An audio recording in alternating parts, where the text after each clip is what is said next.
deixem mitja dormida, desperta de seguida, cada dia al dematí, canta el Kiki.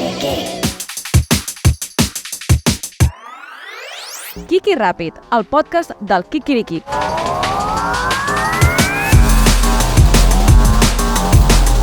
Bon dia, què tal, com esteu? Benvinguts, benvingudes, benvingudis al Kiki Ràpid, el vostre podcast preferit, matinal, curt, pim-pam, que passa de pressa, que passa bé, que passa fresquet, que és un podcast realment flipant i que, arribats ja a aquest punt, crec que ja no sabeu què faríeu si no hi hagués Kiki Ràpid de dilluns a dijous. Jo crec que ja no sé què faríeu. No, però que en tinc algun parell ja endarrerits, però els he d'escoltar. Bueno, no sé què faríeu. Jo crec que no sé què faríeu. Avui torno una altra vegada, perquè és una cosa recurrent, ja ho sabeu, a parlar de batalletes. Les batalletes del Gran Car. Hauria de fer una falca que fos les batalletes del Gran Car, perquè crec que això serà un tema recurrent i sempre està bé tenir falques, no? Que vesteixen el podcast. Aquest podcast que es va fent a poc, el fem entre tots. Generalitat de... No, del gene, en principi, de moment, com sempre dic, no posa calés, per Aragonès hem de parlar. Les batalletes d'en Gran Car.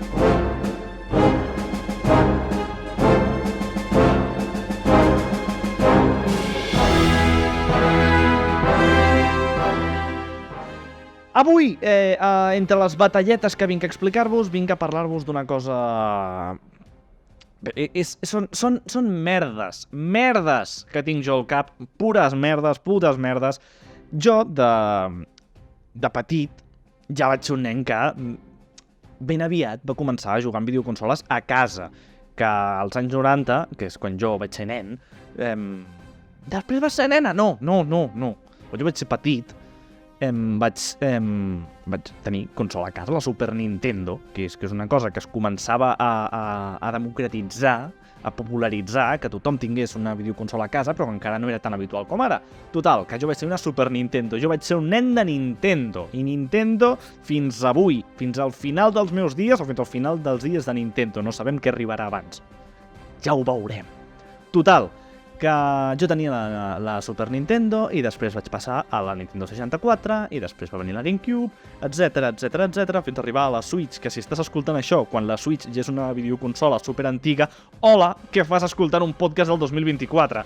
En fi, això per si de cas, com que mai se sap quan s'escolta això, no sé, tira, què tal el futur? M'agradaria saber què tal el futur. Si us plau, envia'm una nota de veu al telèfon del Kikirikik i del Kiki Ràpid, que ve ser el mateix, que és el 644 82 17 15, i explica'm què tal el futur, o busca'm a la xarxa social que estigui ara de moda, perquè potser ja no tinc aquest número, i explica'm què tal el futur.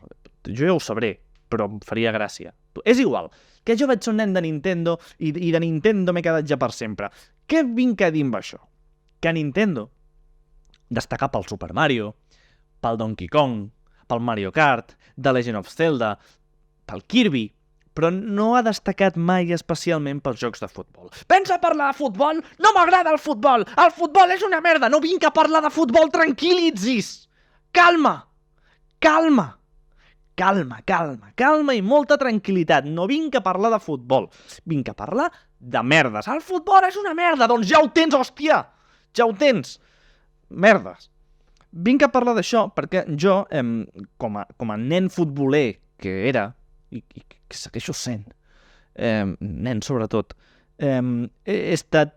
sempre jo volia un joc de futbol, ja està. Jo volia un joc de futbol i a la Nintendo 64, a la Super Nintendo en tenia un que era una putíssima merda, però que em va fer ser de l'Arsenal, i a la Nintendo 64 en tenia un que era el del Mundial de França 98, per tant jo tenia 7 anys, Mundial de França, França, vull dir, hi ha coses lletges d'entrada, però jo he jugat moltíssim aquell videojoc, nivell haver guanyat el Mundial amb Nigèria, i amb el Japó, i amb molts països he guanyat el Mundial, en mode fàcil, evidentment, perquè si no gaudeixes, no val la pena jugar. És que és molt difícil el mode classe mundial, doncs baixa el nivell i gaudeix, subnormal. Ja està, fins aquí.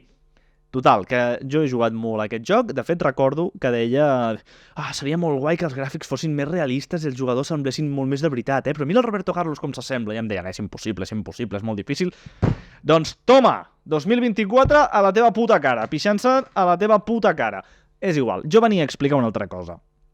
Que jo tenia aquest videojoc. Jo tenia aquest videojoc, el del Mundial de França 98, i en aquell moment, ara no recordo exactament la cronologia, perquè no la recordo exactament, però en aquella època, a prop de quan jo tenia aquest videojoc, a prop del 98, hi va haver doncs, la Guerra dels Balcans, bàsicament, que va durar uns 10 anys, no? Més o menys. Vull dir, la Guerra dels Balcans estava en marxa o feia poc que havia acabat en aquella època. Perdoneu per la falta de rigorositat històrica, però la Guerra dels Balcans estava ahí. Total, que en aquest cas era una guerra de Iugoslàvia, que Iugoslàvia se separava i tota la història. Iugoslàvia. Qui és l'àvia en iugos? Acudit de merda, de putíssima merda, i entendria que ara mateix paressis al podcast i te n'anessis a escoltar una altra cosa com La Rebassada, que mola molt. Escolteu La Rebassada. Des d'aquí us incito a escoltar La Rebassada. I el Montcada Bifurcació, que és encara millor, però no s'actualitza ja. Total, que hi havia Iugoslàvia al puto videojoc, vale? Tot això per dir que jo tenia un videojoc on hi havia Iugoslàvia. Doncs a mi, com a nen subnormal que era, em feia por jugar contra Iugoslàvia.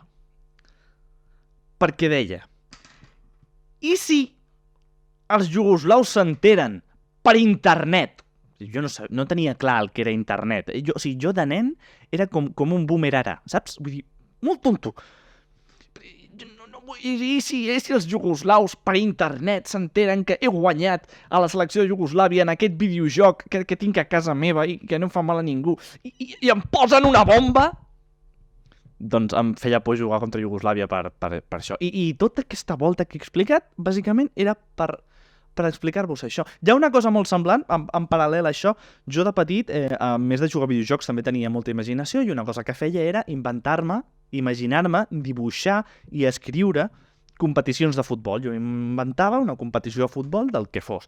I hi havia una competició de futbol on jugava Catalunya i jugava Euskadi i a mi em feia puta por que Euskadi perdés un partit. Total, que a la final sempre era Catalunya-Euskadi i deia, ja entendran els de la ETA que posi que guanya Catalunya, perquè clar, és que jo soc de Catalunya i com he de posar que no guanyi Catalunya, perquè és el meu joc i que ha de guanyar Catalunya. Però em feia por que els de la ETA, per internet o alguna cosa, s'enteressin que jo havia fet això i em posessin una bomba. Bueno, estaven molt influïts per la televisió de l'època de José María Aznar, suposo.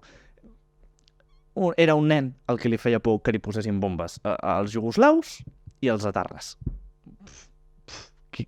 Coses.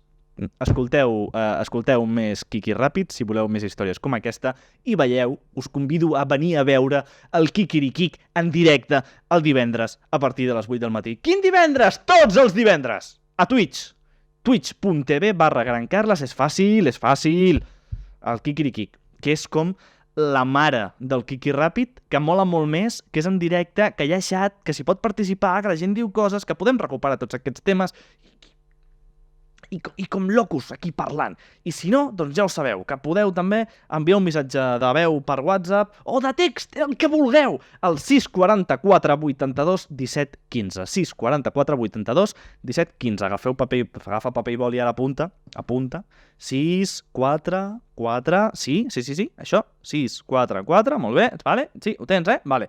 8, 2, 1, 7, 1, 5. Aquí, un missatge de veu i l'escoltarem al Kikirikik o al Kiki Rap, no ho sé, on sigui, ho anirem veient. Apa, gràcies i fins la propera. I aneu amb compte amb els terroristes iugoslaus. Milosevic! El Kiki Ràpid és el podcast del Kikirikik, el millor matinal de Catalunya que pots veure en directe a Twitch cada divendres a les 8 del matí.